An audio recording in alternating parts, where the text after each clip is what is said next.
શું તમે પણ વધારે માત્રામાં માવા, સોપારી, કેરીની ગોટલી વગેરે લઈ રહ્યા છો તો તેનાથી શરીરમાં થતા નુકસાન વિશે જાણો. સોપારી, માવા, કેરીની ગોટલી, જાંબુ, કાચા જમરૂખ આ બધી જ વસ્તુઓમાં તુરો રસ રહેલો છે. આયુર્વેદ અનુસાર આ તુરો રસ એટલે કે કષાય રસ એ પ્રકૃતિમાં શીત અને વૃક્ષ છે કે જેનાથી શરીરમાં વાયુ વધે છે, કફ અને પિત્ત શાંત થાય છે.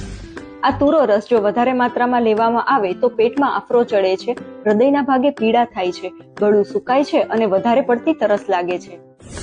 તુરા રસના વધારે સેવનથી શરીર દુબળું પાતળું બને છે, શરીરનો વર્ણ શ્યામ થવા માંડે છે. તુરો રસ શરીરના મળ, મૂત્ર અને અપાનવાયુને અટકાવે છે અને શરીરમાં જકડાહટ ઊભી કરે છે.